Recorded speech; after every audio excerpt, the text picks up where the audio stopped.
Want to welcome everybody here tonight. Sorry we had to have you wait a couple minutes. We were in closed session, so. Anyways, I'm going to call the meeting to order.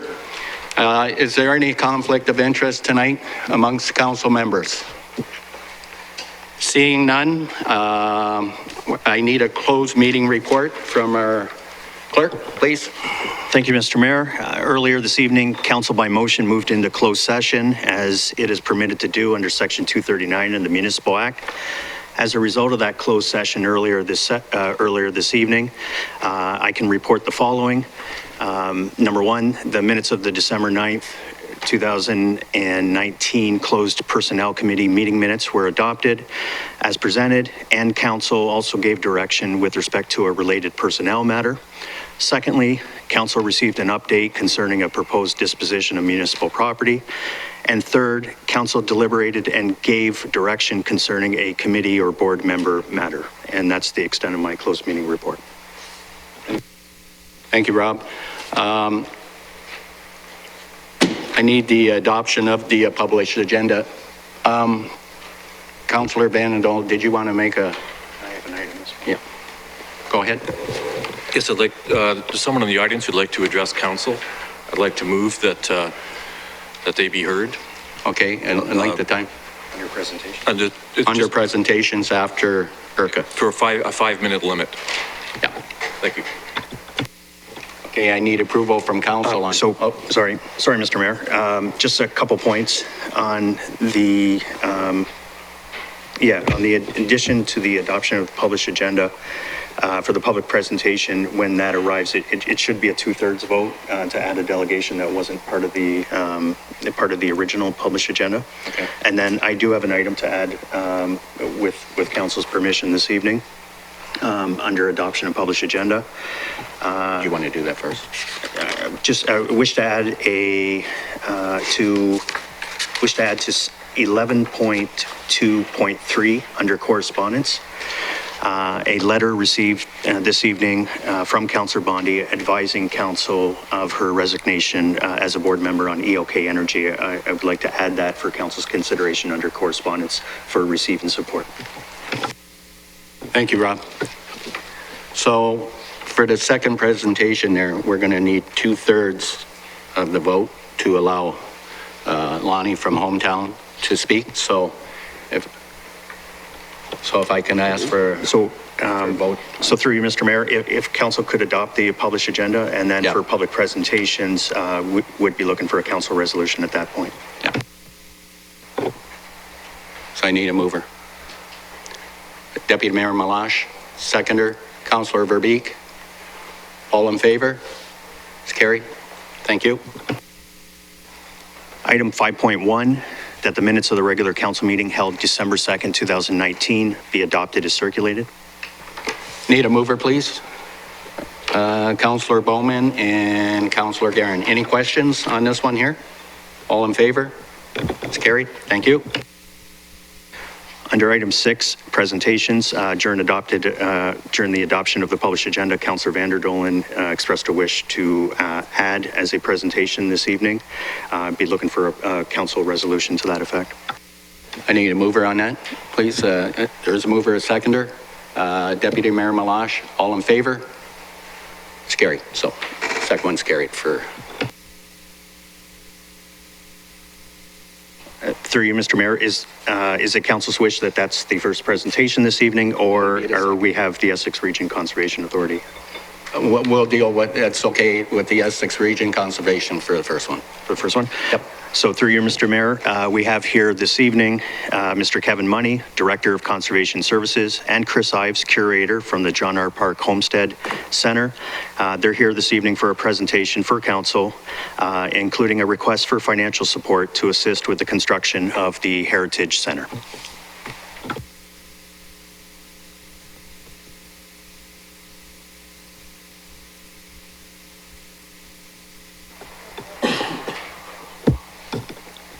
Welcome. Anytime you're ready, Kevin, you can start. Thank you. Thank you, Mayor and Council. As noted, my name is Kevin Money. I'm the Director of Conservation Services for the Essex Region Conservation Authority. And to my left is Chris Ives. She is the curator for the John R. Park Homestead. And today, as you know, we're here to make a brief presentation. Can I ask, just for clarity's sake, how long our presentation is allowed to be? It's usually 10 minutes. Okay. Is Yep. 10 enough, Kevin? Yep, 10's Okay, plenty. great. Thank you. What we're going to do is I'm going to let Chris Ives speak to the John R. Park Homestead and generally introduce the site if anybody's not fully familiar with what happens at the John R. Park Homestead. And then I'll take over the presentation after about 3 or 4 slides. Good evening. The John R. Park Homestead, as you may know, is a living history museum and a conservation area on the shore of Lake Erie at the corner of Isler Road and County Road 50. We have a portion of Fox Creek running through our property where it meets Lake Erie. You can see by the images on the screen that it's a unique original early settler site. So some local history museums and preservation spaces bring buildings there to preserve them. One of the things that makes the John R. Park Homestead so unique is that these buildings have evolved there naturally over time through the history of the Park family, John and Amelia Park and their 6 children, as well as through the history of the Fox family, which many local people still know and are familiar with today. The homestead interprets to over 14,000 visitors each year the human history, but also the natural history of the Essex region. And I think it's important to know that we're the only living history agricultural museum west of London. So we have a heritage orchard, we have a heritage garden, we have a pollinator garden. Of course, we interpret high water level and Lake Erie and shoreline threats and erosion and all of those public education pieces that the Conservation Authority educates the public on daily as well.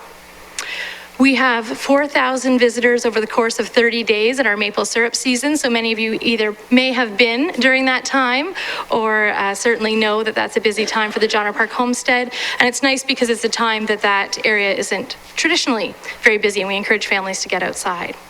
We have over 90 active volunteers that contribute over 4,400 hours per year, and that's the equivalent of 2.5 full-time staff. People who are experts in different areas, who volunteer in many ways publicly that you may see at special events, activities, and education programs, and also behind the scenes sharing their knowledge and expertise. One thing that the Homestead does is we educate from early years all the way up through participating in elder college courses. We try and actively share knowledge, techniques, information of those arts and crafts from the past that are being popularized today through shows like Forged in Fire, for example. The Homestead's been doing those kinds of interpretive programs and educational pieces for 40 years as a museum. There are opportunities for people to take basket weaving, textile weaving, wood carving, blacksmithing, and other activities as well. We get a lot of feedback from local families about the valuable summer employment opportunities and volunteer opportunities that we can provide for students in the region, as well as internships and placements. And you may know us as well for our active livestock program and agriculturally themed events like Harvest and Horses. Thank you. Approximately a year and a half ago, administration from the Conservation Authority applied to the federal government for a tourism grant. We were successful in that grant. Originally, we applied for $1 million to expand and build a new heritage center or visitor center at the John R. Park Homestead. We were actually approved for $600,000 to build this building.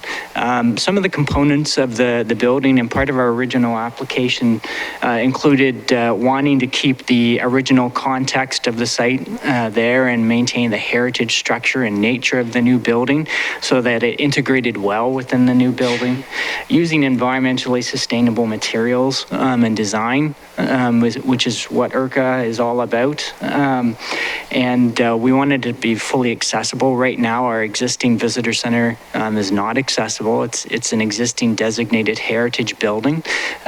So so we're very constrained in terms of what we can do with it. So with the new building, accessibility was very important to us in providing that accessibility. We also wanted to have a flexible multi-purpose space, primarily for school groups, but also to deal with the influx of visitors we have during our events like Maple Syrup Festival or Harvest and Horses, as well as exhibits such as traveling road shows, general day use visitors, and for small rentals. Associated with it, we also wanted to have a connected outdoor space to accommodate our events, and so people can move in and out of the building effectively, and a small gift shop. So those are some of the components of what we asked for as part of our ask to the federal government. In terms of the location of the building, the location is shown here approximately. If you drive up to the visitor center and you're in the parking lot about to enter the site, if you see the little red spot, that's about where we would put the building. We've already completed the archaeological assessment and we're permitted to build there. There's no further archaeology required at the site. And what I wanted to do now was simply speak to how this project aligns with some of the town's priorities and initiatives. So one of the first ones is alignment with CWATs. Obviously, each municipality is involved in CWATs, and this particular year was fabulous for the John R. Park Homestead insofar as we had paved shoulders go in on either side of County Road 50 to improve active transportation throughout the region. One of the things and how the homestead ties into this particular initiative is that the homestead, beyond having public washrooms available to passing by cyclists and tourists, it is also just a destination in itself, and many people tend to come to the homestead to visit the site and visit the lake. And those things are embodied in some of the recommendations achieved through the CWATS initiative. Secondly, the town of Essex supports local heritage. We know this through various council direction and reports in the past. The entire purpose of the John R. Park Homestead is to preserve and interpret our local heritage. That's what it does best. And we know that this council appreciates and understands that preserving and protecting our local heritage is quite important. Recently, the municipality completed a strategic plan. Within that strategic plan, we discovered that there's opportunities to diversify the municipality's economy, as well as develop a comprehensive tourism strategy as an initiative within your strategic plan. We thought those both aligned well with this particular project. Beyond that, within the community improvement plan, there's a great deal of crossover between this particular initiative and what your community improvement plan dictates as it relates to preservation of heritage, tourism, and most specifically, agritourism. Sorry. The John R. Park Homestead is a lot of things for a lot of people as relates to agritourism. It's an opportunity to get up close and experience livestock and horses. We oftentimes have sheep or other types of livestock in there during the summer. And we have various things like horse shows where people can get out and use this site. We also have opportunities for cross-cut sign if you wanted to do something like that. It's an opportunity for your very first horseback ride, or learning how to make apple cider the old-fashioned way. So those are some of the experiences that the homestead offers as it relates to agritourism. Beyond that, the John R. Park Homestead has a very strong partnership with the Explore the Shore group, and that partnership runs deep. We've been there since the very inception of Explore the Shore, not only at this site but also at Holiday Beach Conservation Area and Cedar Creek as well. And through that, we've made some relationships and partnerships, which is really key to County Road 50. This site offers public washrooms offers lakefront access, and that's going to be enhanced over the coming year. Included within our draft budget is $225,000 to $250,000 to redo the shoreline at the John R. Parks homestead through its capital budgets, and those works are going to preserve and protect that shoreline to ensure that this site continues as is, to protect all those heritage buildings, but it's also going to provide an opportunity for people to go in and sit and enjoy the lake as well. That's how we're contributing to this particular project as a board, as IRCA. This site, except during events, has no admissions, so we don't really foresee economic barriers as a negative as it relates to this site.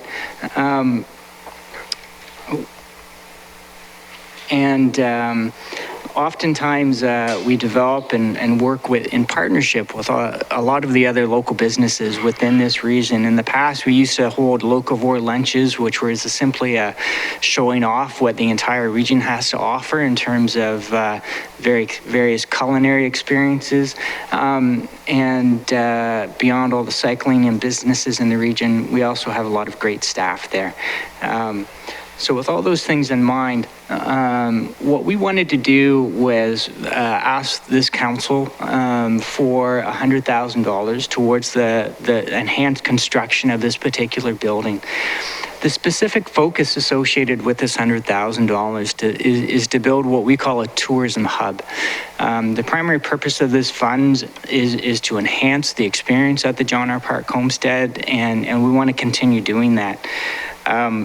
What we'd like to do is create an area where tourists can go, become oriented with all along County Road 50, not just our site, but have our staff who would be trained by Tourism Windsor, Essex, Pelee Island, also help them navigate through the area to the various wineries, restaurants, and attractions and events that are all along County Road 50. So that's the purpose of this particular request, is to build on what the federal government has started and to enhance it and make it better. Thank you very much.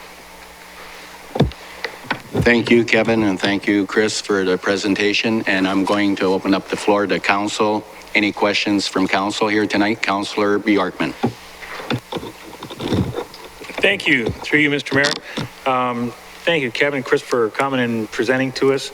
It's tremendous, the site out there. We've all enjoyed it. A number of us have been on the board of IRCA at different times and understand the work that you do between there and I'm going to lose the name of the beach. What's the Holiday Beach? Tremendous what the kids in our area are able to get out of that and the experiences. It's a great idea. When I read the list and then I got to the ask, I had to have a drink of water. But I mean, nothing's cheap, nothing's free, right? You got to build it right, do it right. So I'm going to ask just a couple questions with regards to the tourism hub, which you're saying is kind of going to help out for us. What are the hours? Like, what hours would you be open through the summer, and especially on the weekends through the summer? Through you, Mayor.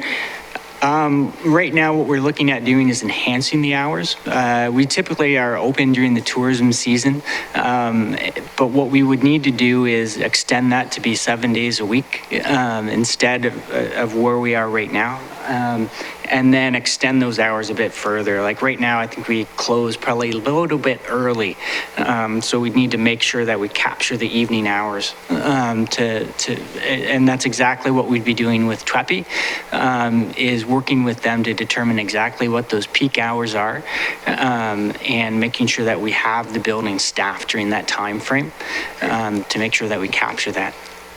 Okay. And just further to that, the parking situation over there can get pretty dicey. So if we're setting up a bigger building and we've got bigger square footage, we've got more people coming, just wondering what the plan is to accommodate that with that kind of growth. That's a good forward-thinking question. I appreciate that because parking is an issue during our events. Ultimately, our long-term vision would involve working with the municipality to provide safe passage across County Road 50 and expanding parking facilities on the other side of Fox Creek. We do have some parking there now. We'd need to work with the local farmer to acquire a bit more land and develop it a bit more, and then put in a safe crossing down Isler Road, and that would allow people to get to the site safely during those really big events. Thank you, Councillor. Any other questions from council? Deputy Mayor Malash. Thank you, through your worship. Thank you for the presentation. I want to ask our administration if they have any ideas as to where this may be funded, if it can be funded through our CIP program. Do we have money in our tourism budget? And I'm guessing that you had seen this on the coming up on the agenda, so that perhaps you have an idea. If not, then we can postpone those questions to for a later meeting. But if you have the answers, it would be appreciated. Laurie, if you... Through you, Mr. Mayor, thank you, Deputy Mayor Malash. Yes, we've done a little bit of research preliminarily, and I can say that this particular site is within our Colchester/County Road 50 CIP boundary, and so would be eligible for grants under that CIP program. The site is also considered a heritage site, as you may know, and so could also be eligible for a heritage grant, either in the form of physical improvements to the site or in the form of tax relief. And finally, tourism events funds could also be something that we could consider. We have not received any applications at this time, and not to say that we wouldn't be willing to work with IRCA, of course we would. The details of the application we'd need to go through in order to identify whether IRCA would be eligible for any of those grants. Keeping in mind, of course, that the budgets that are currently in front of you as a part of the 2020 operating budget, those grants are for all applicants that may come forward. We do have some budget within Heritage as well as the County Road 50 CIP, but as well eligible for other properties within the municipality or that CIP area. Thank you. And next, again, and to Mr. Morrison, our Director of Administration and Finance, community partnerships, I know that we have a budget every year, but at this point in time, where are we at with that? Are we fully allocated, or where are we at with that particular fund? Through the chair, currently we have some prior year commitments where it's year over year, and we've entered into whether it's a 3 or 5 year term for that commitment. I believe there's approximately $90,000 left within that community partnership fund. However, we haven't gone into deliberations for that yet. We are going to move with this year with getting the budget approved and then entering into those in case council ended up adjusting or changing those numbers.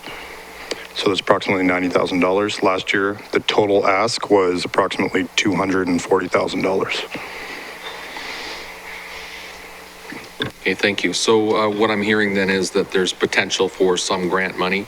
I'm not sure if it's 100,000 or not, but there's potential to have some funds available if council wishes to move forward on this. Okay, thank you. Yeah, there's definitely some CIP money there. Any other questions, Councillor Van den Nul? Yes, Mr. Chair, I have a question for administration and one for the delegation. Thanks to the presentation. Mr. Money, some of the people who are concerned about this project, who've opened their own centers on County Road 50 in recent years, they'd like to know how many washrooms there are going to be in this building, because they think that that the future use of the building will really be determined legally by how many washrooms. I asked you this before and you said you didn't know. Do you know yet how many washrooms there will be? Through you, Chairman. We still do not know. We are going through the we're going through the design phase still. We're actually meeting on Wednesday with concept drawings from the architect. The goal, the instruction that we've provided to the architect is that we typically, when a bus of kids show up, there's approximately 60 kids. So we'd like to design the room and then the bathrooms for those 60 children. Not tables, but sitting on the ground. So that's the goal. So if there's somebody with a building permit experience sitting in here, I don't know, then somebody might be able to figure that out real quick. I don't know the answer myself, but we're still working on that. The goal is to have the building, the large common area suitable for a full bus of kids. And then associated bathrooms with that, whatever that ends up being based on building code. Well, thank you. The number 60 is new because the previous literature said 90, and of course, kids don't travel alone, so that would be probably 15 or 20, so you're looking at 110. There would be a lot of washrooms, so this is why some of the other reception centers are worried about this. But thank you. My next question is for administration through the chair. Mr. Sweet, since it's budget time and we're looking at all these numbers, I mean, I believe we have 11 community centers and we struggle ourselves to fund those and get them rented out. I'm just, you know, when we have our own tourism efforts and we have our own cycling efforts and we contribute to TWEPI, I just wonder, is this going to be stepping on the toes of our existing facilities in any way? To your worship, that's a hard question to answer. For us, we have the Colchester Community Center that may hold up to 60 as well at the max. I guess it's based on your need and what location they're looking for. At this point, I couldn't tell if it'd be competing with us or it'd be a complement to our use. Deputy Mayor Malash. Thank you, through your worship. This question is to Mr. Money. So you're asking, IRCA is asking a $100,000 request to the town of Essex. Who are the other, if I can ask, who are the other supporting funders of this project? And how did the $100,000 request, how was that determined for the town of Essex? Through Chairman, we have reached out to a number of foundations and funding organizations to secure additional funds. The fundraising goal through our foundation is actually 1.2 million. The goal is to double the amount of money that we've raised through the federal government. We have secured additional funds and commitments from local charities. I believe our fundraising goal at this particular time is over $100,000 raised to date or committed to date, and it could even be over $200,000. I don't do the fine detail associated with the foundation fundraising drive. I can't really name who has committed those funds yet because some of them are larger funders and they wish to have their own moment for that reveal, so to speak. But that's the goal, is 1.2 million. We're approaching a variety of larger organizations. The other thing that we're doing is we're quite pleased and quite happy with what I'll call grassroots support associated with this particular fundraising campaign. We're receiving quite a number of smaller donations and gifts from the community, anywhere from $50 up to $1,000 from personal individuals who live within this community who really support this and really believe in it. And just one other question. I'm just wondering if TWEPI, normally TWEPI doesn't, I understand, does not fund assets of any, but they fund programming rather than assets. And I'm just wondering, is TWEPI supporting this program as far as where are they contributing or where do they see themselves fitting into this? Through you, Chair, you should have received a letter of support from Gordon Orr associated with this, who's the Executive Director of TWEPI. Yes, we've had some discussions with them. At this point, they're willing to contribute a small amount financially to assist with the additional staffing with the tourism hub that we'd like to create, as well as providing us with all of their software that they use for tracking tourism within the region, as well as sending our staff on all the training that all their tourism staff go on so that we can do the same job that they do. Thank you. Councillor Bondi? Thank you, Mr. Mayor. And I have a question and then a couple comments and then possibly a motion at some point. So through you, Mr. Chair, to Mr. Money or our curator, Ms. Ives, do class visits pay, IRCA? Through you, Mr. Chair. Yes, so our education programs are offered on a cost recovery basis. We have some of the lowest per student fees in the region, and currently the cost to visit the John R. Park Homestead on a field trip per student is far outweighed by the cost of getting there on a school bus. The barrier we have currently for participation numbers, if any, is the cost of transportation. And that's why, as Mr. Money indicated, it's so important to us to be able to receive 60 students, because when you can fill a bus, that makes it an economical choice for the school because it reduces the per student cost for busing or transportation to and from the site. Okay, thank you. That's kind of where I was thinking that I want John R. Park Homestead to be sustainable, right? And I think it's time. I think it's time to have it evolve. You look at Ojibwe Park in the museum they have there. It's gorgeous. And they have a big meeting room. You look at Point Pelee, there's a gorgeous museum there. So I think, and I'm not saying anything that John R. Park Homestead isn't gorgeous right now, but I'm saying there's opportunity to grow and to develop with some technology. You look at Leamington Library, and Leamington Library's just had a complete refresher, and it's very technical, and there's new people that have never been to the library before. So I kind of see it similar to that. I see it as, where would we be without IRCA maintaining the John R. Park Homestead? If IRCA walked away and said, okay, it's not sustainable, we're walking away, what would we do now? We certainly probably wouldn't let it crumble. We would be up against more expenses. So I see this as a leveraging potential. Do I think we have a rabbit back there and we can pull 100 grand out right now? No, I wish we did. I might be able to find 25,000 if I can freeze our wages for a year, but hey. So I see us as the host municipality as well. So it's up to us to kind of ante up, that this benefits us the most, I believe. So maybe it doesn't all come at 1 year. We've done we've given grants to Heritage Village before, and what we did is we gave them 15,000 over 5 years. So we gave them 5, 5, 5, right? And it wasn't a whole lot, but it was something to make it bigger class sizes. We all know the province is moving to bigger class sizes, right? So we have to provide you with those tools. So IRCA has done a lot. I think maybe, we can see if our administration can pull from our heritage grants. Our accessibility committee may potentially say, hey, here's $3,000 or $4,000. We want to sponsor the door.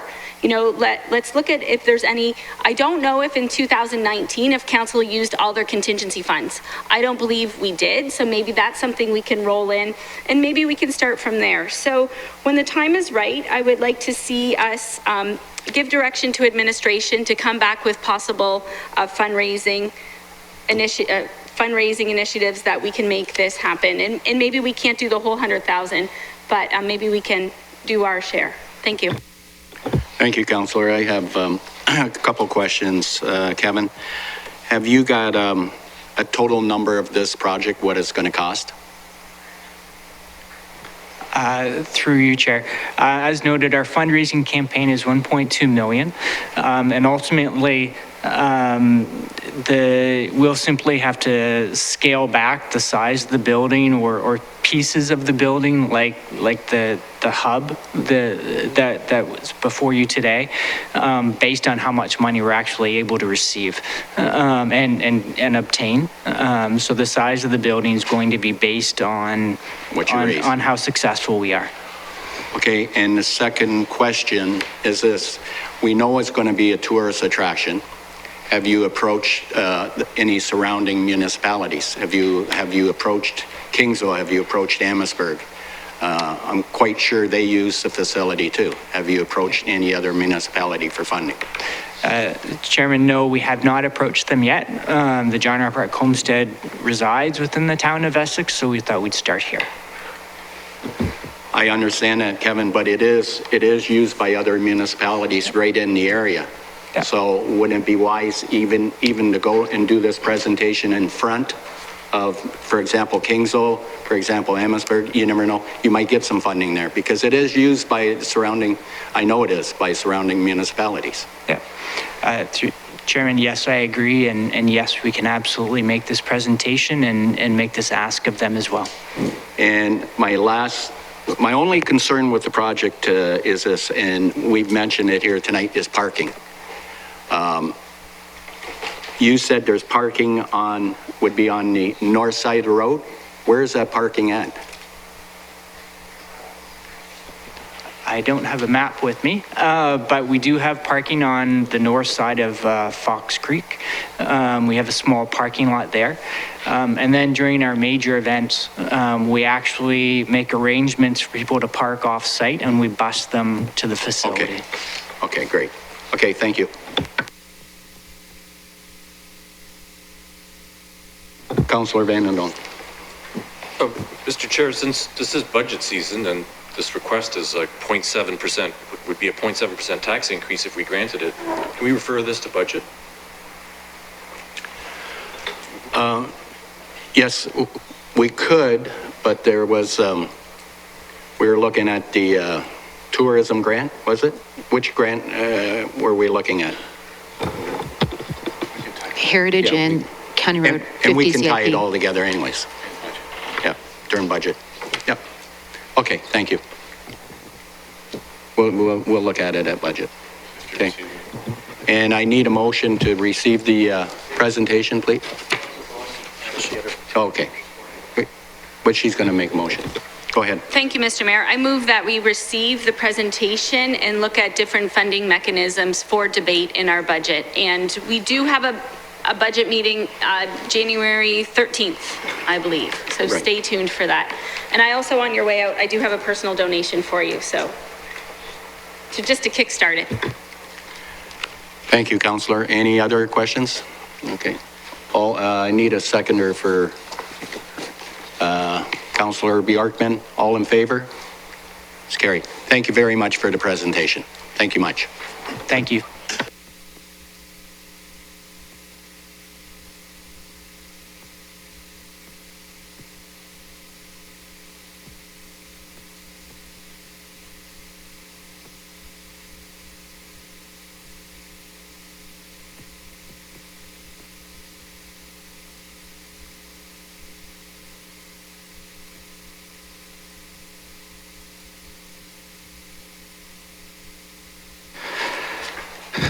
Through you, Mr. Mayor, our second delegation, as added by council resolution this evening, is Mr. Lonnie Cady from Hometown Pharmacy and Serge from Naples Pizzeria. They're here before council this evening. Gentlemen.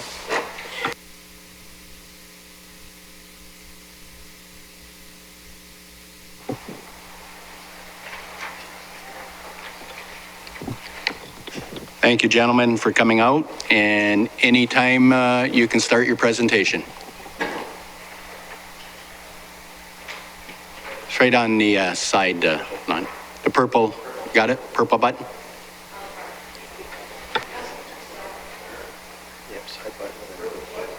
There we go. Sorry. There you go. Sorry. Looks more like a screen. Yeah. 80s child. Sorry about that. Mr. Mayor, Deputy Mayor, members of council and administration, thank you for giving us a few minutes this evening. Since many of you have never met me, wish you never met me. I'm Lonnie from Hometown Family Pharmacy, my friend Sergio from Naples Pizza, and we just have a simple request of council tonight, and that is you accept thanks from the Harrow business community and I'm sure the municipal business community for an incredible year. There's a very positive momentum growing, and a lot of businesses are opening, more are coming. 2020 is going to be very exciting, so we congratulate you for all your great work. Usually you have to deal with problems, but tonight it's just accepting thanks. So we have a token of our appreciation from the business community for you and your families. And in 2020, you're going to see both Sergio and I invest significantly more into our communities because this is the land of opportunity. So we thank you very much for your positive momentum. Thank you very much, Lonnie. Serge, did you? I think, can you hear me? Okay. No, I think Lonnie said it all. Thank you. Well, I want to thank both of you coming out. That this is nice to receive this from you people to our council. A lot of times, you know, we get some negative feedback, but this is very positive. And as council and myself, we are moving in the right direction.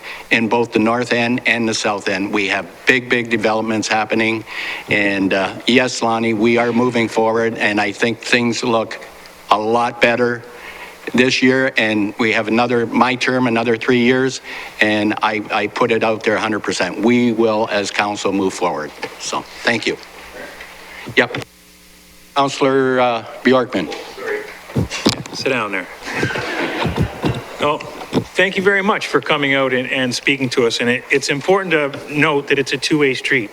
I agree. I think our council is taking great strides and our administration is planning well and we're moving forward. But the businesses are really stepping up. The businesses are showing up and they're donating their time, they're donating their properties, they're helping us improve our areas. So it's a two-way street, and I really do see that synergy happening. So thank you very much. Thanks for coming out, and thanks for all the support you've given us. Anybody else from council like to comment? Anybody else? No? Thank you very much, gentlemen. Must be 1 more minute. Okay.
Item 8.1 on the agenda is Legal and Legislative Services 2019-31, Record of Revision for Shepley Drain. That said report be received, that the following 3 members from the Drainage Board, Dan Boudreau, Percy Dufour, and Luke Martin, be appointed to sit as members of the Court of Revision, scheduled to convene on January 15, 2019. And that bylaw 1871, being a bylaw to provide for the Shepley Drain, received provisional passage this evening. Have a mover.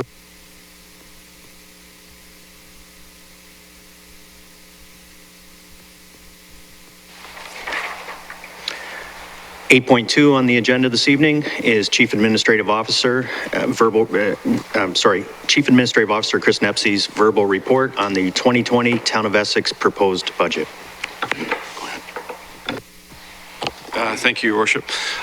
So last Monday night, we had our first budget walkthrough. It allowed administration to provide a high-level overview of both the operating and the capital budget. We had some great discussion, and administration wanted to keep the momentum and continue the discussion prior to our next meeting in January. So we brought it forward tonight for council discussion. Just to reiterate some of the high-level items, the combined budget of $62 million consists of approximately $43 million in operating and $18.5 million in capital. It includes a 0% increase in mill rate. It includes $230,000 in assessment increase, which is going to be utilized to offset the debt portion of the Harrow Streetscape that was approved. It includes over $700,000 in operating surplus to be carried into the proposed 2020 capital. It includes approximately $200,000 to fund the waiver of development charges, that decision of council. It includes a decrease in an absorbing of a decrease of almost $150,000 in the OMPF funding that we receive yearly. And, the big highlight projects, it includes 2 legacy projects in the capital program, which are the Harrow Streetscape and the Fire Hall number 2.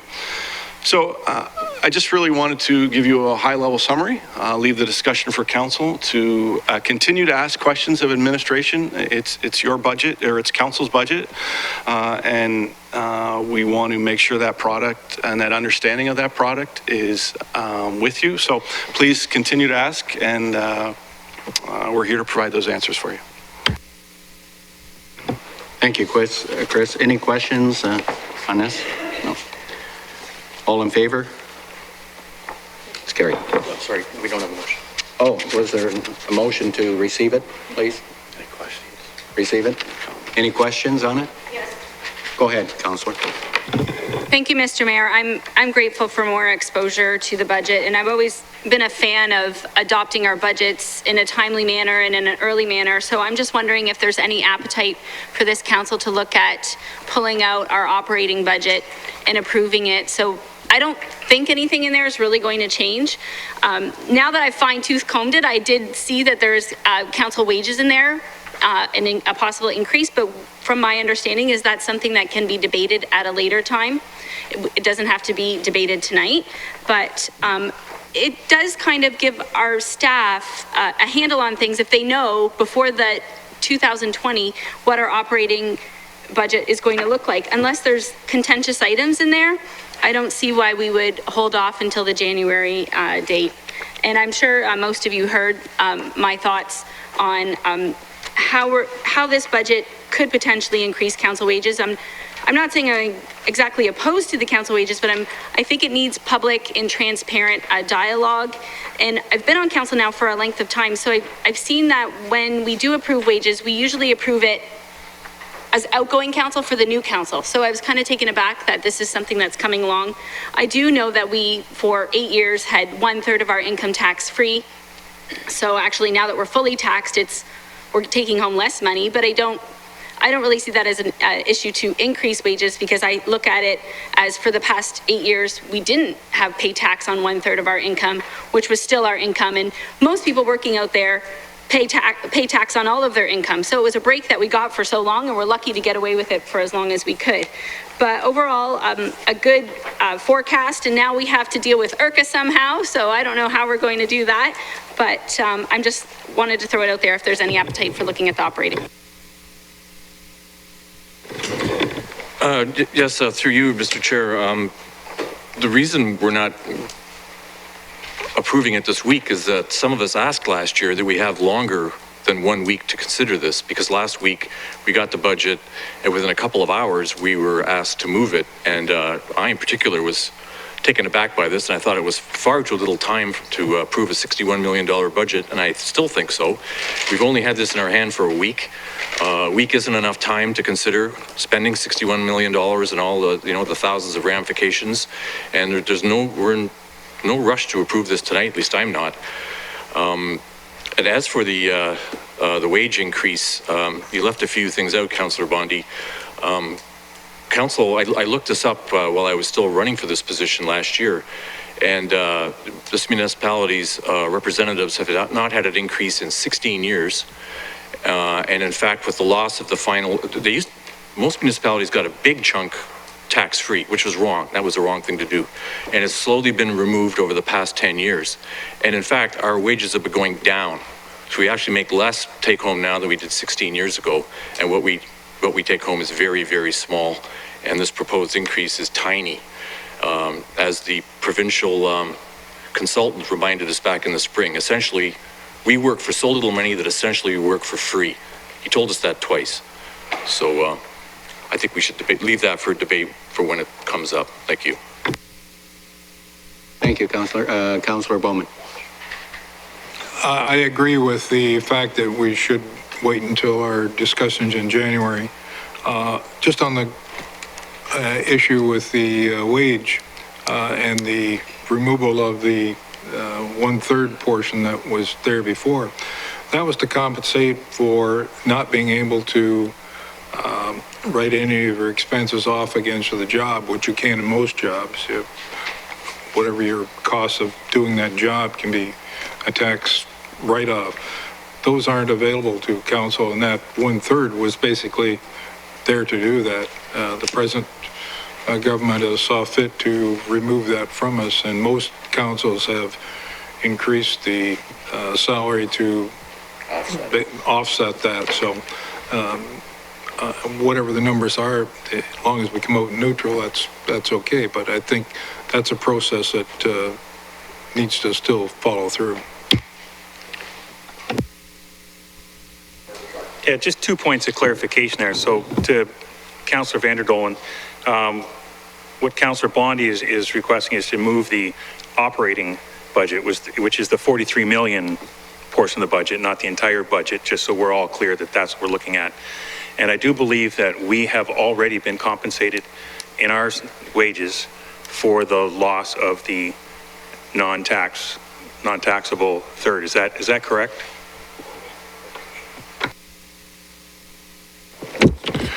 Through the chair, there was a report done in November 2018, which identified the shift in the impacts from that loss of the 1/3. And there was compensation to account for that loss of the 1/3. It was to keep everything status quo. The intent of the $25,000 being in there was due to the fact that we're now a year out from losing that 1/3. So were the assumptions and the forecasts that were done at that time correct? And where are we sitting? We know that the county just completed a review for council remuneration. Town of Kingsville is currently using an outside party to complete a review. So we just wanted to be proactive and include it so we weren't left holding the bag at the end of the day. Deputy Mayor Malash. Through your worship too. I would prefer to wait till January as well for the operating budget. I work full-time besides being on council, and it's difficult for me to get the time to review it thoroughly. And this gives me an opportunity through the holidays, Christmas holidays, to be able to review it in a better fashion. And not that I'm not comfortable with the budget. What I've seen, I'm pretty comfortable with it, but I'd like to go through it again one more time before. I wasn't expecting this to happen tonight, or I would have made an effort to try and look at it again before tonight. As far as the wages increase, we have never increased in the previous year before we go into council, not once. We always wait for a year after we're in council to review wages, and we usually have administration. Administration was going to review, they didn't have time, so they put an earmark in there just in case wages do increase. And hopefully we find that we don't have to increase, that we're par with other communities are surrounding us, and that's typically what we do. We look to see what other communities are doing around us, so in the county here. Hopefully we do have another $25,000 for some other projects, but if not, as far as I've done several comparisons over the years. I've been on council for 16 years, and I've done in a couple of times comparisons of what number of hours that I had put in. I was tracking for 6 months or 8 months, and then figuring out what I actually make. And it comes to way less than minimum wage. Actually comes to about half of what minimum wage is right now. But again, I'm not here for the money. It's just that for some reason, when it came across, I was listening on the radio today, and when it came across on the radio, it sounded like as if we were making way more money than, it sounded like we were being compared to teachers, which is a whole nother topic. But I think if we wait till January, I would be much more comfortable on the operating budget. Thank you. Thank you, Deputy Mayor Malash. Councillor Guerin? Through you, Mr. Mayor. Yeah, when I read the AM 800 feed today, I was under the impression we were going to be debating this tonight, and I didn't know where it was coming from. But just to clarify, the $25,000 is set aside. We'll debate it, and if it's not used, it just rolls back into our 2020 budget, correct? Through the chair, there's multiple steps that would take place. So first off would be an initiation to identify if there was an appetite to review this. There'd be a report to council to bring that forward. Then council would say yay or nay. If they say nay, then the money could be reallocated at council's discretion. If you want to move forward, then another report would come back where we do a comparison of other municipalities to identify where we sit. And then if you want to move forward with the recommendation, then it would get allocated accordingly. If there was any left, that would roll back in at council's discretion. And if you chose not to move forward, then you could identify what you want to do with that $25,000. Okay, so further that. So I'd like to thank administration for being proactive on this. If what comes about. And I'd also like to wait till the January 13th meeting to decide on moving forward operating budget as is. Thank you. Anybody else? I would just like to say one thing to any of the councillors here. If you're going to come to 800 AM radio and voice your opinion on what is in the budget, please get your facts straight before you go to the media. So I just let council know that. I'm not going to single out anybody, but make sure that you have your facts straight.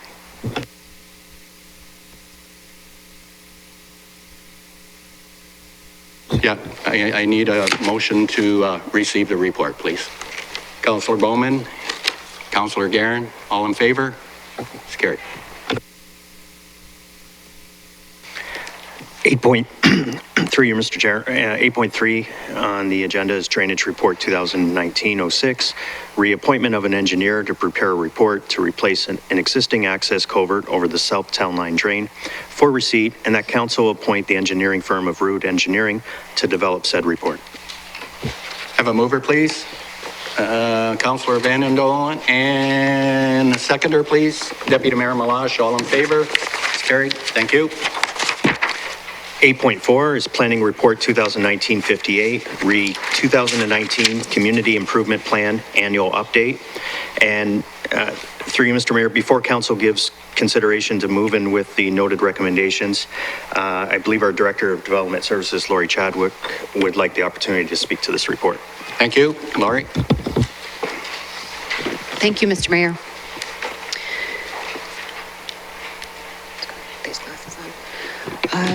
Through you, Mr. Mayor, to Lynn, if I refer to any pages, would you be so kind as to scroll through?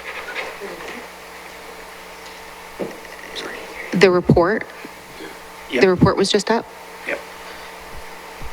Do you want the Rob, you have the report? Oh, I'm sorry. I thought it was Lynn. Okay, so in front of you, you have a report from Rita Jouer, our Manager of Planning Services.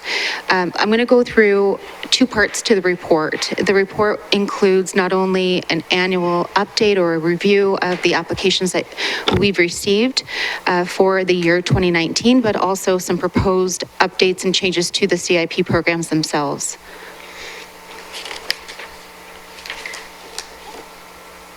To give you just some feedback here, we've had a very successful year.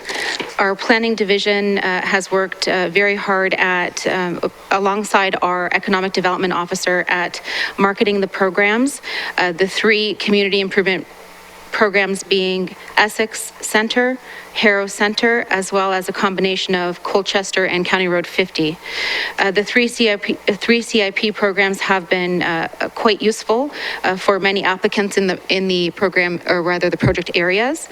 If we go to page 5 of the report to Mr. Auger. You can see in figure 1, in the last portion of the bar chart in 2019, the Harrow Centre CIP has seen 9 applications, and the Essex Centre CIP has seen 8 applications. Scrolling down to figure 2, we've paid out for now around the 70,000 to 80,000 mark for both, for each Harrow and Essex Centre CIPs. In figure 3, we also can see that there is a trend line moving towards a decrease in applications, and that's historically receiving applications 2017 through 2019. We see that there is a decrease for especially Essex Centre. The most popular programs within Harrow and Essex Centre CIPs are within the revitalization grant program, specifically the facade improvement program. Under the development grant program, we also see a popular application towards the development permit fee grant applications. Moving to figure 4, we've also outlined taking that pie chart. What is it that is quite popular in the Harrow CIP? You see that, of course, as mentioned, the facade improvement, but also some applications coming forward for outdoor cafes, accessible entrances, landscaping, and amongst others. Finally, in figure 5, we see that the development grant programs utilized in Essex Centre include both the development permit fee grant as well as development charges.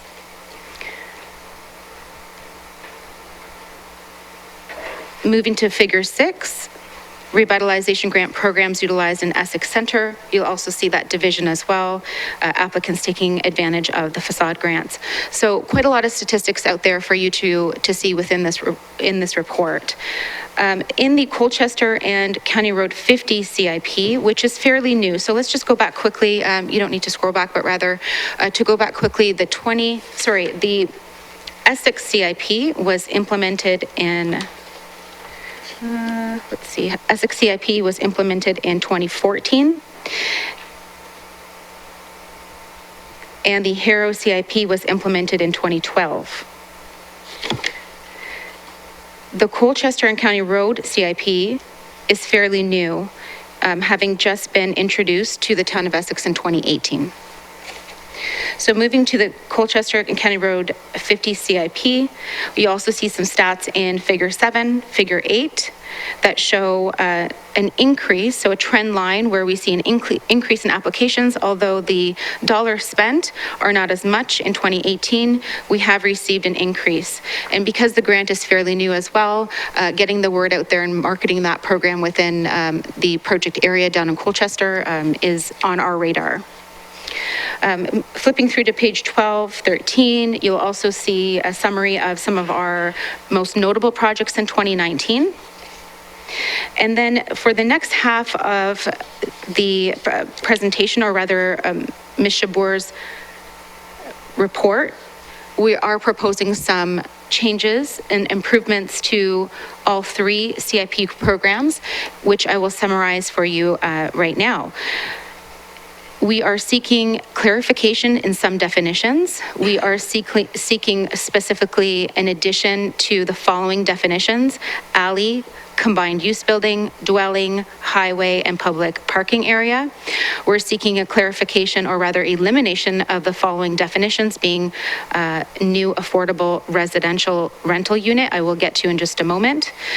We are also seeking a change of delegation of authority for administering the programs from planning to economic development, so specifically from Ms. Jabour to Nelson Silvera, which is our Economic Development Officer. I will explain that in detail in just a moment.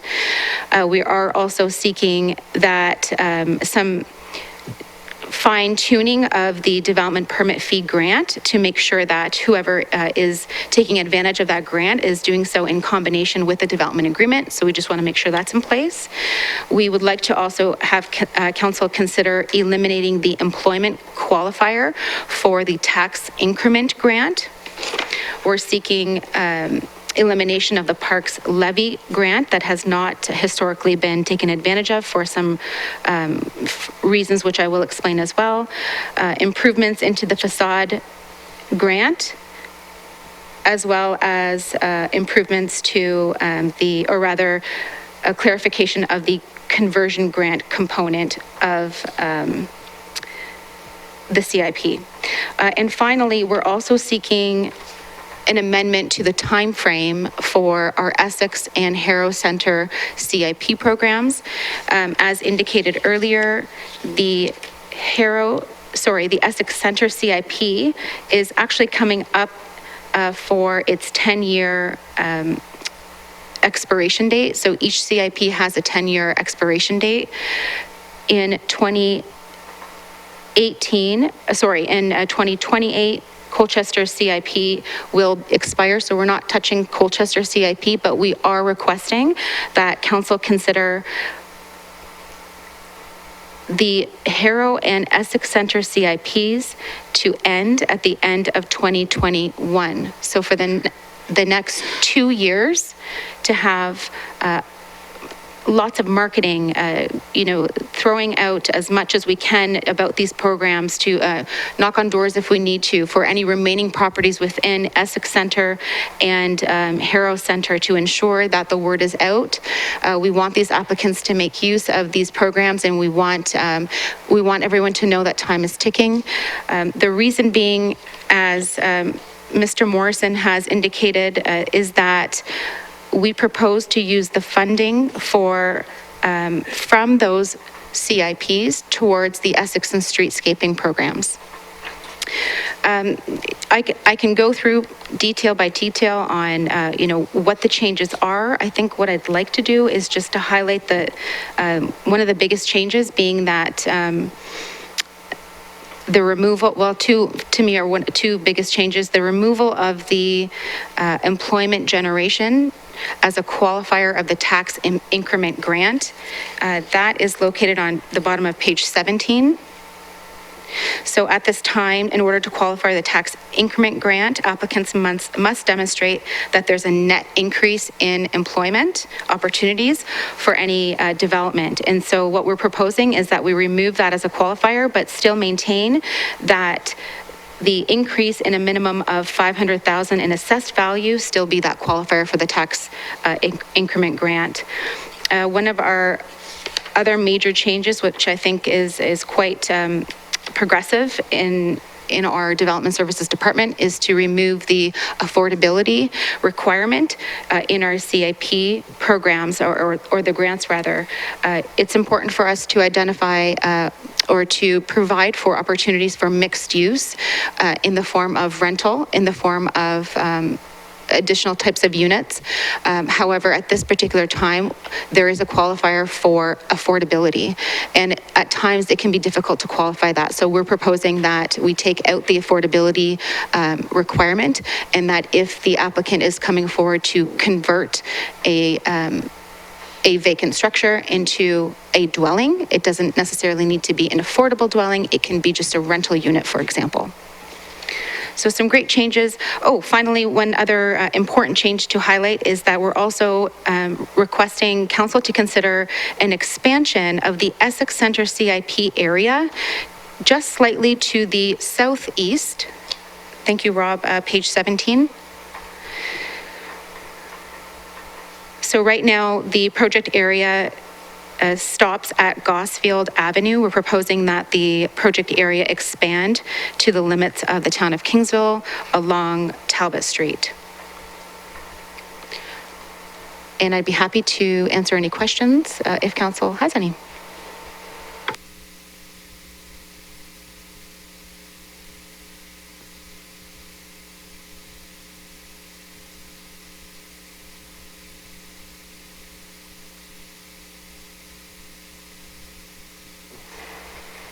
Councillor Bjorkman. Sorry, I was just trying to get in my... Thank you, Mr. Mayor. Thank you for the report. There's a lot of really good things. There's a lot of information in the report.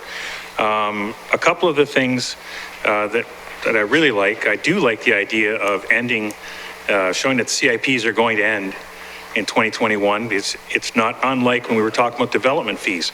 We have something on sale. You have an opportunity to have a partner with the town. If you want it, get after it and let's get those projects done. And I think it will help people who have kind of sitting on the fence, well, we could do that next year or maybe we'll do it. And then to use that money towards the streetscaping, Harrow's going to get done, Essex is going to be done, and when those are done, we can go back to our CIP. Now people are enthused again. There's changes, there's improvements. They want to be part of that improving setting. So I think that's a great way to do that, to get people off their chairs and getting after it. The one I'm not so sure about is the rental space, is removing the affordability. Part of what we want to do is we want affordable housing, and you generally have a carrot that goes with affordable housing. If they're going to do rentals and they're renting just because you can fix something up and you can make a profit off it, you can make the money you want to make by charging the amount that you want to charge. Part of the affordable housing carrot is, okay, we know you're going to charge at this amount. Well, we will help with the investment there. So they're actually taking back some of that early rental money by having an accessible way to get to work on the apartments. So I see both sides of it, but I do think it's a great carrot to continuously have affordable housing being made available. Because if you don't, I've just, in watching the way things are developed, people can just develop and to charge whatever they want to charge, that's what gets built. If there isn't an incentive to do affordable housing, then people don't. So that's the only one I caution on, that I'm not sure how I feel about that. But otherwise, good report. I like the streetscaping, and also removing the job-related part of getting the tax increment. That was too many words. The tax incremental benefit. I do agree with that. You're still looking at big money. It's a $500,000 increase. So I just think those are really good ideas. Thank you. Thank you, Councillor. Councillor Benendon. Yes, through you, Mr. Chair. I agree with Councillor Bjorkman. I have no disagreements with the bulk of this report. I was also delighted to see that the money from the CIPs is coming to an end and being diverted into actually improving the downtown cores. I think that's great. I didn't know that they expired, and I think this is terrific because, I mean, you only subsidize these things when there's no action and nobody's investing, and now we seem to have turned the corner in Essex Centre at least, and I suspect that after we redo the core, people will be scrambling to get a foothold downtown, and I hope to see the same in Harrow eventually. Thank you. Thank you, Councillor. Anybody else? Any other councillor? Councillor Bondi. Thank you, Mr. Mayor. Yes, really good report. Some of the things I've been asked recently is how much do businesses get? Because is it public knowledge, right? Do we have to watch for it on the check register? People want to know who's got the CIP in the last couple of years, and that isn't straightforward to find. So I've asked before, but we've never done it, but it would be nice, like we get the building report and it says we've had this and, this many permits, and then council asked for the building report to be broken down by wards. So now we have even more information. So we never really get an update of who got grant money. And as a councillor, I'm out there and I'm going, I don't know. And is it public knowledge or is it something that isn't public knowledge? So that's one of the questions I have. And, I see there's nothing in there for retail revitalization on the inside. So that's something that I believe I saw in the city of Windsor CIP programs, and it was something that was really interesting because I think it got things moving fast too, because people could apply for grants to actually do work on the inside of the building and then open a business. So I was kind of disappointed to not see that, but that's okay. And I do understand what Councillor Bjorkman is saying. Maybe we can look at having the best of both worlds. Is there a way we can do some grant for affordable housing? I don't know. I understand what you're saying. I just don't know. We need to get people to build housing, period.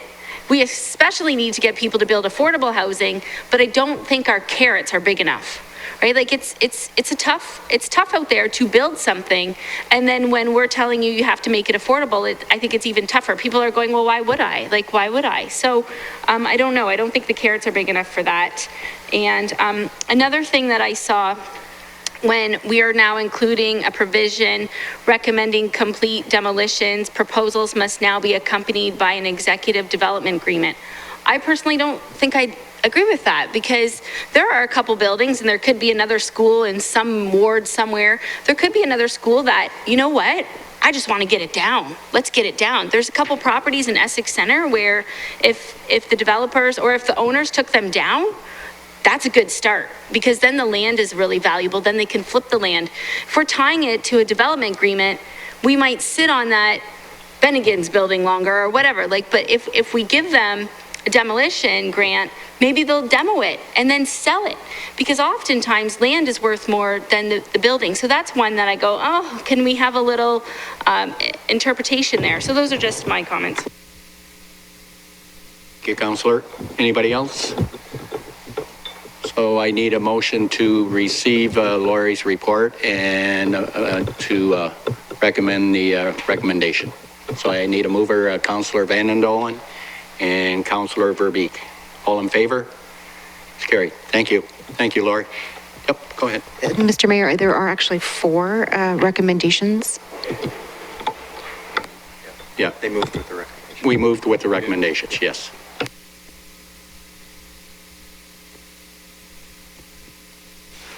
.5 Planning Report 2019-60, request for bylaw repeal.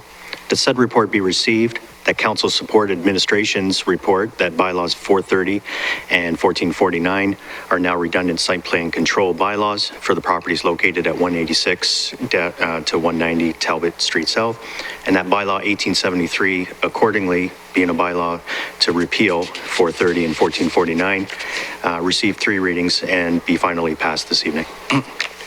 Mover, please. Deputy Mayor Malash and Councillor Bowman, any questions? All in favor? It's carried. Thank you. 8.6 Finance and Business Services Report 2019-7. Revised schedules to bylaws 1186, 1331, and 1850.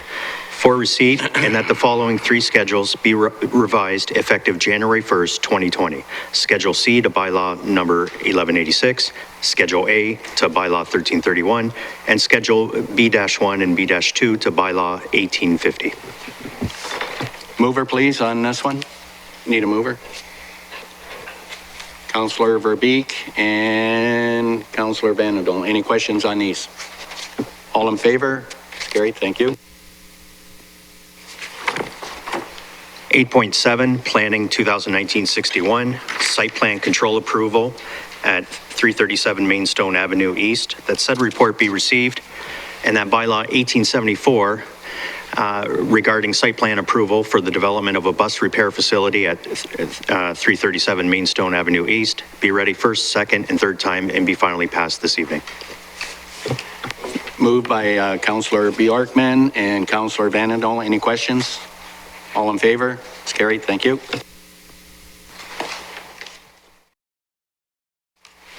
And 8.8 is the Director of Development Services verbal report entitled Year-End Municipal-Wide Development Update.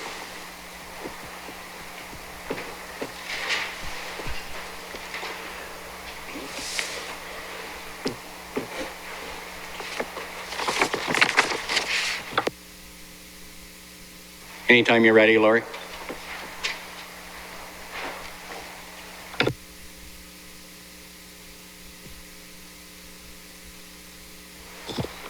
Thank you, Mr. Mayor. Okay, so what we have, well, what you have in front of you, council, is very black and white, just a list of what developments are within each center, the major developments rather. And what I have in front of me is some more information. So with your permission, I'd like to go through that information verbally, and we can certainly come back with anything written, or I can email some information if you so choose. I've broken up the presentation into the 4 centers, and also finishing things up with maybe a discussion on development-ready lands and policies moving forward, and what we have currently within our municipality. We have a great team at Town Hall. I can also say that we have a very talented GIS technician, Kevin Huff, and he has graciously taken some time to provide development services with an interactive mapping tool. So I will be jumping from time to time to this mapping tool to give you some information locally, geographically speaking. So without further ado, I'm going to move to the, we're going to start with Essex Center and go to our bookmarks. So our first major development within Essex Center is Essex Town Center, also formerly known as Essex Crossings.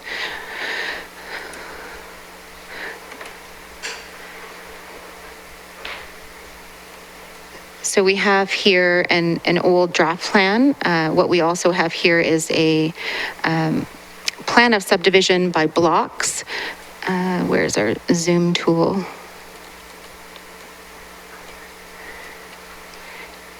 So the latest update on Essex Town Center is that we continue to work on the development of an updated servicing plan and completion of a traffic impact assessment for the county. The developer has received part lot control exemption for phase 1, so that is completed.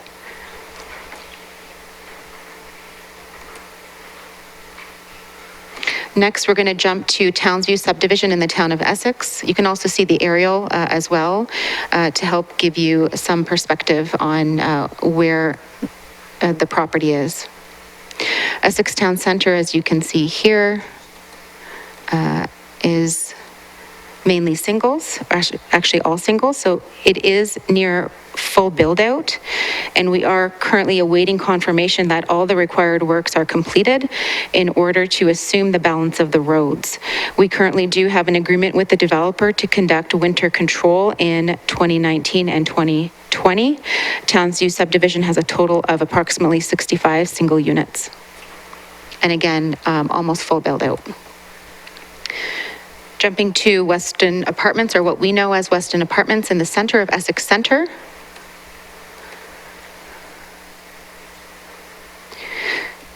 So this complex is currently under construction and is anticipating spring occupancy in 2020 for a total of 57 apartment units. Chicana subdivision, also within Essex Center. Let me just zoom out just a bit to give you an idea of where we are.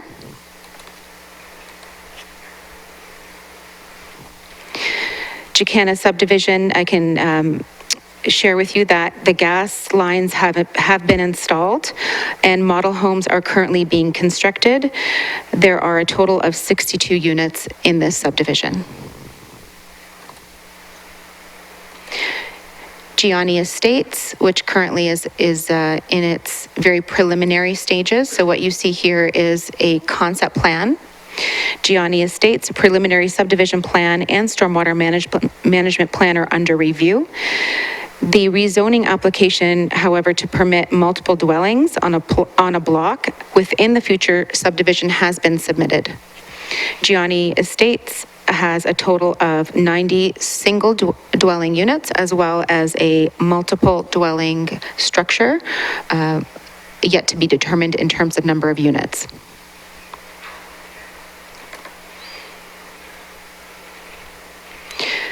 Woodview Estates, also within Essex Center. The stormwater management plan and the environmental impact assessment has been submitted and is currently under review. There is a significant area here, or woodlot rather, so we have worked extensively with IRCA to ensure that the plan has taken that woodlot into consideration. There are a total of 81 units in Woodsview Estates. Okay, moving into Harrow Center now. Delabana subdivision within Harrow Center, just near Colio Estate Winery. So Delabana subdivision, currently the stormwater management plan has been completed and we are reviewing phase 2 of the concept plans for a total of 24 single detached units. De Silva subdivision, not too far away, and nearby to Atlas Tube is also under review. So De Silva, we are currently reviewing the noise impact assessment, seeing as it is in quite close proximity to Atlas Tube. So that's still under review. There are a total of 33 dwelling units made up of semis and townhomes.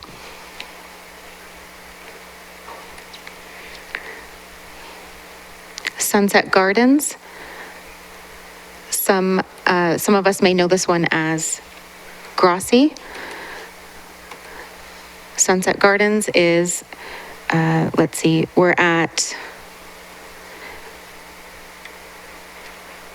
and although this one looks as if it's facing north, I do want to take you to the north arrow is actually facing to the right. So in your mind, if you could just rotate it to the left, and that's how that subdivision is laid out.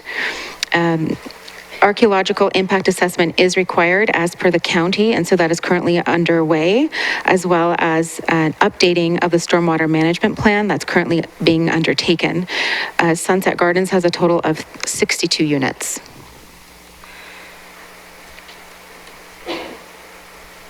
The former Harrow Junior School site, so that building has obviously since been demolished. Many of us do know that has occurred.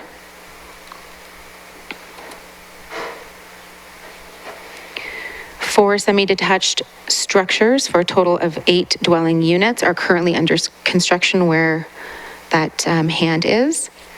And the remaining units will be constructed following approval of the stormwater management plan, which is currently under review. The total number of units, semi-detached units within this subdivision is 37.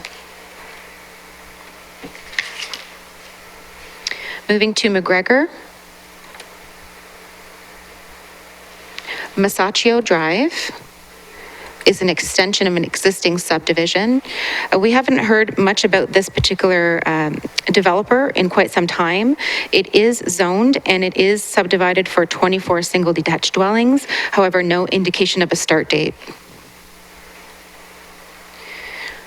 To the south, we have an area just off of Parnell Street. So this plan is actually not in the form of a subdivision, but rather a site plan for apartments and multiple dwellings. So this is very conceptual in nature.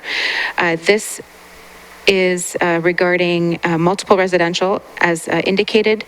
Townhome zoning is in place, but no further action has been taken by the proponent to date. We do anticipate anywhere around the 100 unit mark, and that again is all rental. So not a plan of subdivision or not a plan of condominium, so just straight through site plan approval. And finally, within McGregor, we also have the former Home Hardware site, which you just recently approved the entering into the site plan agreement. And that site is the home of 9, I believe. Yep, 9 future dwelling units on the second level. Oh, sorry, on the main level of the former Harrow Home Hardware site. Moving to Colchester, and some of these may seem like they're within Harrow, but in actuality, they're outside the Harrow settlement area, and so they're considered Colchester South. So Parkland Estates. So this might seem familiar to Mayor and Council. We just received, we just passed the zoning bylaw amendment for this property, and the zoning is therefore in place for semi-detached and singles. No word on what actions, if any, will be taken in the near future, although the zoning is in place and ready to proceed with that plan of subdivision. At this point, we see 72 units, conceptually speaking.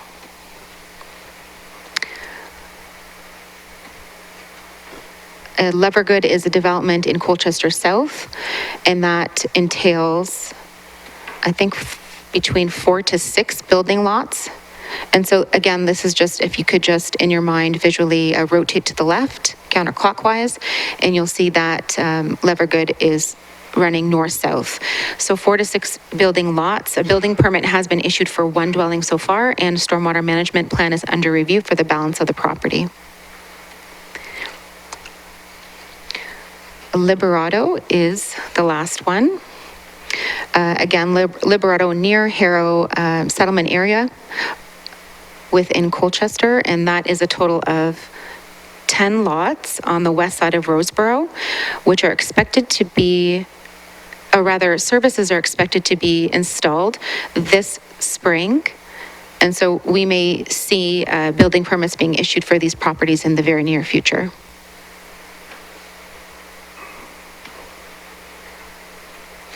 Okay, and finally, we can take a look quickly at, let's go to current slide. So development-ready lands and policies.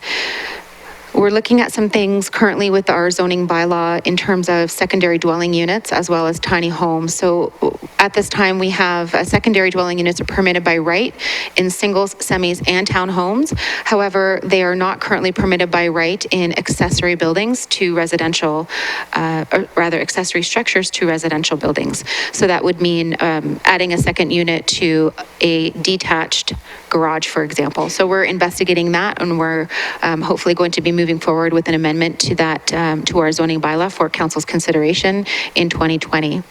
Tiny homes we are investigating minimum sizes and lands, not only looking at provisions in our zoning bylaw for permanent tiny homes, but also tourist-related ones, especially in Colchester South.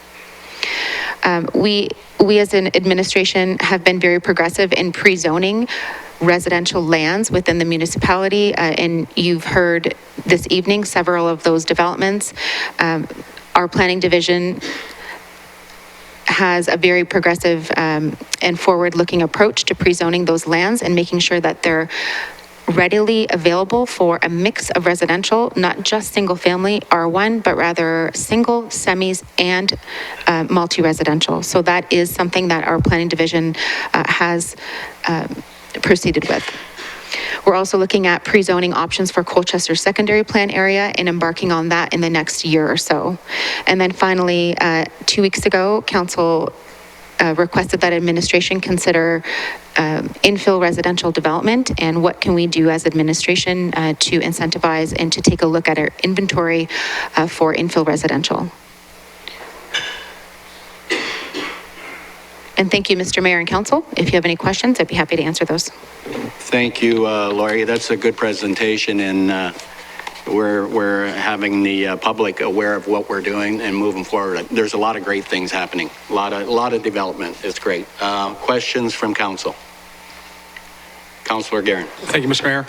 On the Weston Apartments, I'm getting a lot of inquiries about when it's going to be done. You noticed this, you said it's going to be in springtime. Where can people go for more information on renting? Are they taking applications, do you know, for units there? Thank you. Through you, Mr. Mayor.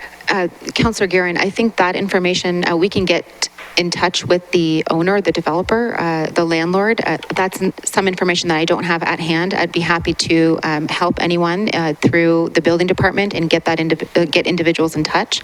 I can also send you some information through email. That way, if you do get that information, then you have that available at your fingertips to forward on, if that's acceptable. Thank you. Councillor Bondi? Thank you, Mr. Mayor. Just wondering through you to Ms. Chadwick, if we can have a copy of those visuals. I'm not sure if you can give, I mean, we can all find them, but it would be nice if you send them to us, because then when we get asked, it could say, you know, here's this subdivision and here's that one.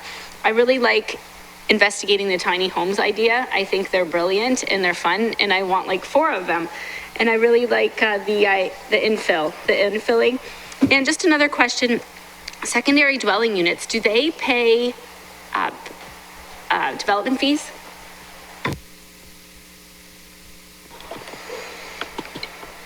If it's a conversion, then I don't think they do. I would have to take a look at our development charges bylaw if they are considered exempt. I believe it's tapping into the services of an existing dwelling unit.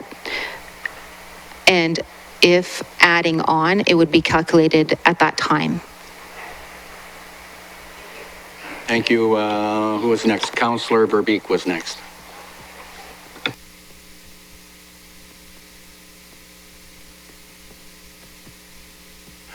Councillor Vandenol. Through you, Mr. Chair. Ms. Chadwick, I missed Townsview. How many units was that one, the very first one?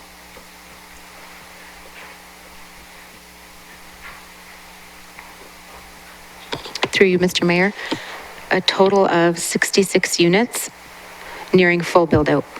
Okay, thank you. This was a great report. It's a terrific overview. I think people need to know how much is happening. I just did a quick addition here, and it looks like 586 units. That's not counting 124 units that basically you said are kind of in limbo and there's nothing happening. But 586 units are on their way. That's fantastic news. Thank you. If I may add to that, Councillor, I'll just give you an example of Delabana. How many was Delabana? I think it was around 24. 40, wasn't it? 24. Yeah, but that's a five-year phase-in period. So I believe it's 214 units total after the 5-year. So it's huge. That's town center. Yeah. Anybody else from council? No. Thank you very much, Lori, for the presentation. I need a motion to receive the presentation. Councillor Bjorkman and Councillor Bowman. All in favor? It's carried. Thank you very much, Lori. Excellent presentation.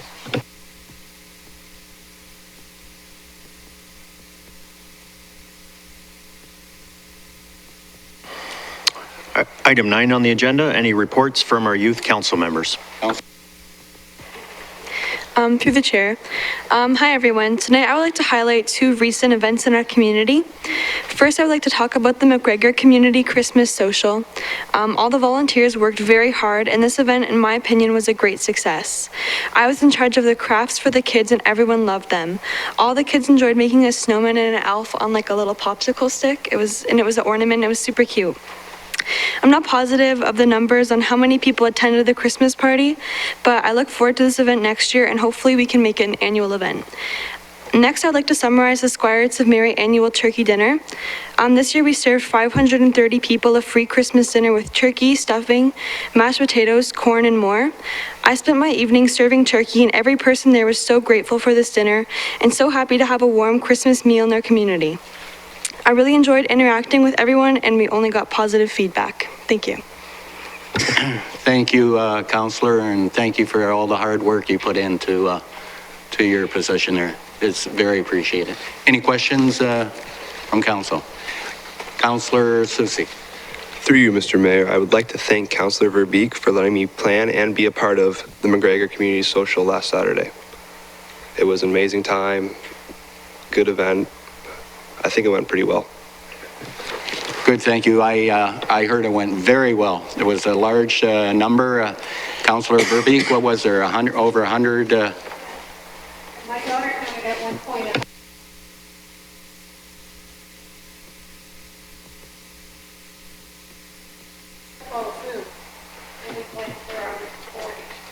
That's amazing for a smaller community like that. And thanks a lot for putting your input. It was great. Greatly appreciated.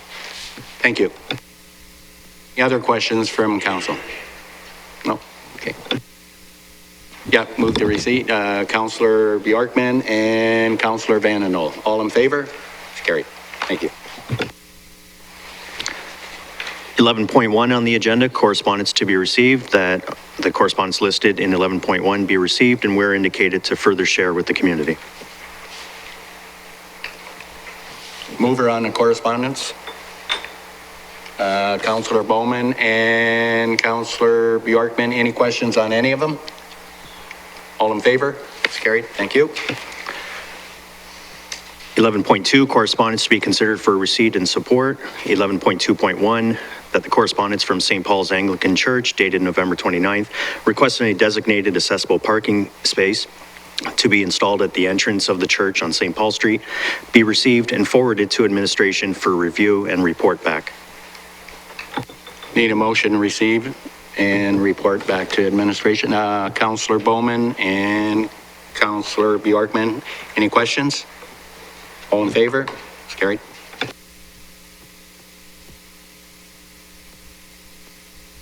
Is correspondence from the town of Amherstburg Municipal Modernization Program.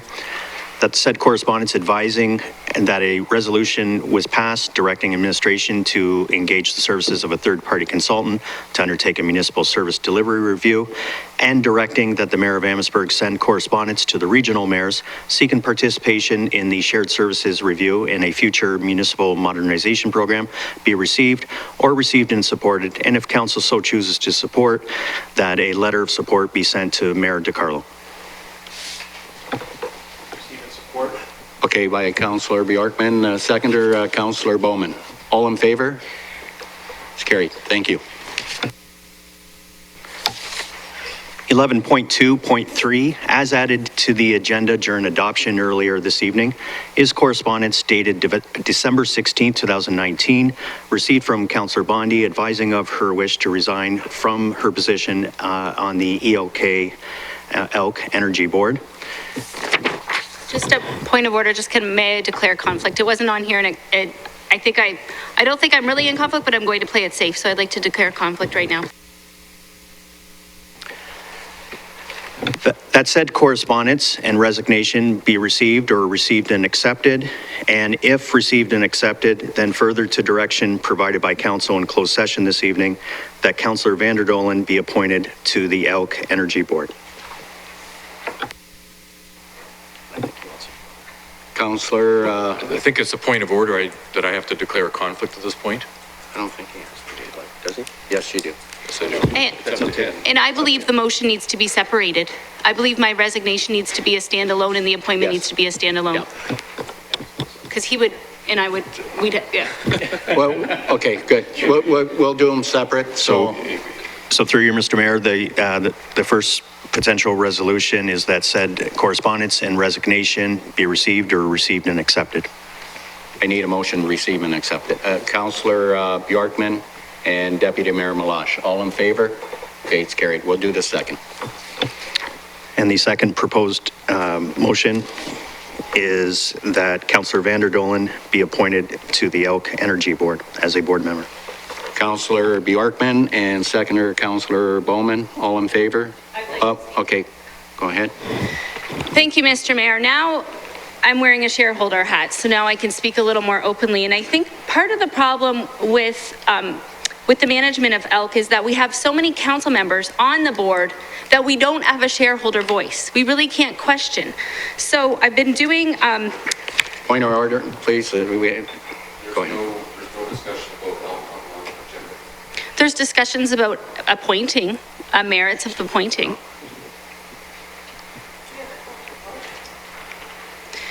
Where I was alluding to is that there's a shareholder document on the agenda that the Ontario Energy Board puts out and for shareholders to read. And the reason why I'm alluding to it is because it's not something to offend Councillor Vanderdolen. It's just that there's a best practices on how to appoint board members. And the OEB, the Ontario Energy Board, which regulates LDCs, utilities, have a best practice on how the board composition should be made up.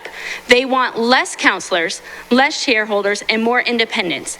And it's kind of like the Committee of Adjustment. We decided as a council that we shouldn't have council members on the Committee of Adjustment. I really think by putting another council member on the board, we're really not following the best practices. We're really just going ahead and doing what we've always done. And I'm worried that doing what we have always done isn't with best practices. We have no succession planning. We have no term limits on elk. So you have people that have been on elk for years and years and years that aren't open-minded, that aren't questioning and looking at a vision. And I'm not saying Councillor Vanderdolen wouldn't. I'm just saying that independent people, people from our community with expertise in this could do us more justice. And as a shareholder, I think we need to have more shareholders questioning and going, what's going on, rather than elected officials in compromising positions. Elected officials, we can't speak to what's going on when we're on the elk board. Because if you do, you get what happened to me. So I'm asking that we be diligent in just doing best practices. And I'll tell you right now, we're not. And I would like a recorded vote, please. Before we go that way, Councillor, one thing that we have to understand here is elk is owned by the town of Essex. It's not like a different, it's a unique situation here. And it's town run. We put five councillors on there for a reason. This is a town-owned corporation. This is not an outside corporation at all. So I'll just leave it at that. You want a recorded vote? Yes. Hold on, Deputy Mayor Malash. Clarification, I don't think it's town-run, ELK. It's town-owned. Town-owned, yeah, pardon me. Yeah, town-owned. The corporation, the ELK Energy Corporation, is owned by the town. And best practice, regardless of the best practice, the strategic plan of the town of Essex from the very beginning when we bought it was to ensure that the town of Essex's desires, what happens with the asset that we own, is controlled by the town of Essex. And as such, we've put 5 members of council on that board. But those 5 members that are on council are also residents of the community. They live and understand the services, etc. They live it day to day. Not all of us, but most of us. So, because it's a separate entity from the town, we have to try and keep control of the asset to make sure that that we believe that it's operating at its best, at its peak. We have 5 councillors to be able to try and control what happens,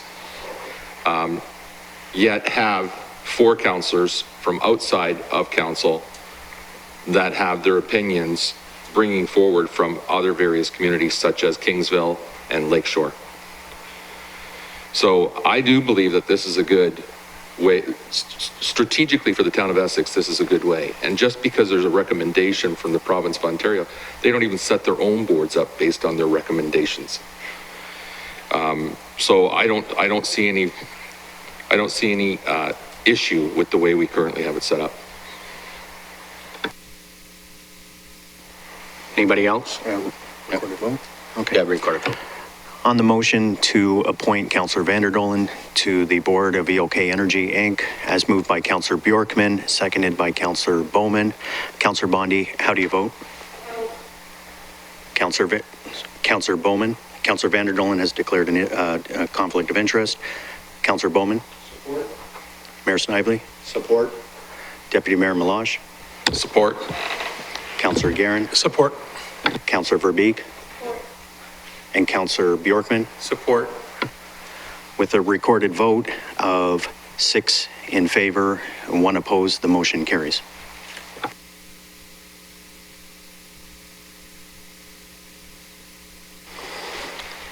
Item 12 on this evening's agenda are committee meeting minutes, that the minutes listed in item 12, together with any recommendations noted, be received, approved, and adopted as circulated. Mover, please, Deputy Mayor Malash and Councillor Bowman, all in favor? It's carried. Item 16, any reports and announcements from council members this evening? Deputy Mayor Malash. Thank you, Your Worship. This being our last meeting for the town of Essex before our Christmas break, I'd like to wish all the residents of the town of Essex a very Merry Christmas and hope that your holidays are safe and enjoyable. This is the time of the year where most folks have a few extra holidays to be able to spend with family. And we all know how precious those few moments are. We all have very busy lives. We don't get to spend as much time with family as we would like in most instances. So please take the time this holidays to spend that time with your families and friends, and please enjoy safely, and we'll see you in the new year. Councillor Darren. Thank you. Yeah, I'd like to wish everyone a Merry Christmas as well, and remind everybody there's lots of program out there, a lot of it free during the holidays in all the communities, so try and take advantage of that as well with your families. Councillor Verbeek. Okay, thank you, Mr. Mayor. I just want to say that the parade on Saturday night was really excellent, and I've got nothing but really good feedback from residents that watched it. I also want to hit on the McGregor Community Social again, because when I asked the two youth members, the youth council members, if they would help me with this little vision, they stepped up big time. Them and a group of volunteers helped put together a really nice event for the McGregor community, and we look forward to doing it again next year. And thank you, guys. Councillor Bjorkman. Thank you, Mr. Mayor. Yeah, again, Merry Christmas to everybody out there. Have a safe and a happy Christmas and holiday season. And I also would like to mention the Christmas parade was fantastic. I'd like to thank the Essex Center BIA and the business community for putting that on for our community, because it's the last parade of the season. We get people from all over the county coming into Essex Center for that parade. So it's a tremendous night. They put a lot of work into it, and we really appreciate that. Thank you very much. Councillor Bondi. Thank you, Mr. Mayor. Just to put a plug in for the family New Year's Eve at the Harrow Arena from 6 till 9. There's a ball drop at 9 o'clock, so those with little ones, it's a great place to be. Skating, face painting, photo booth, magic clown, ball hockey, hot dogs, popcorn, presented by the Harrow Chamber of Commerce. And I also just want to send a congratulations out to the Harrow Chamber new, well, I guess back again, President Tammy Affleck, and Bill Baker was also elected for the Vice President. So that's what's going on with the Chamber. Thank you. Councillor Van Andel. Thank you, Mr. Chairman. I'd like to add my Merry Christmas and Happy Hanukkah and Happy New Year to everyone. And I want to put in a plug for another plug for the cycling, our new cycling routes. County Council recently was holding open houses, and it looks like they might finish the link finally between Kingsville and Essex. But this morning I was surfing Twitter and I saw an old friend of mine from university who happens to be something of a cycling expert, and he writes for the New York Times. And he'd been cycling here on the weekend, and I said, "Oh, did you check out our new paved lanes on County Road 50? Because I know he still owns a cottage at Colchester." And he said, "Oh, I've already seen that." He said, quote, "Even without the shoulder, that was one of the greatest cycling routes in Canada. Now its status is assured." This guy is one of the world's top experts on cycling, and I just thought that was amazing to hear that. People should hear it. If you want to know who it is, you can just look it up on my Twitter feed. Thanks. Thank you, Councillor. Councillor Bowman. Yes, again, wish everybody a great Merry Christmas, but also we saw a lot of presentations tonight of the things that are going on in our municipality. And all those good things are directly a result of the fantastic staff we have here in Essex. A lot of them aren't here tonight, but from CAO right down through to the guy cleaning well, he's moved up a little bit. He's not cleaning the washrooms now. Anyway, to all those people, they make our municipality what it is. And I know myself, I appreciate it, and I'm sure the rest of council does too. So to all those fine people, have a great Christmas and a happy New Year. And we'll see you all back here the first of the year. Thank you, Councillor. I'm echoing exactly what you said. I want to wish everybody Merry Christmas and Happy New Year, and really a big thanks to the public for supporting us, and a big thanks to administration. They really went beyond this year, and just to look at the growth that's happening in this municipality, and it's all because of council and our administrative staff. And a big thank you to our CAO for doing dual jobs for the whole year. That's a big commitment, and thank you very much, Chris, for that. Thank you.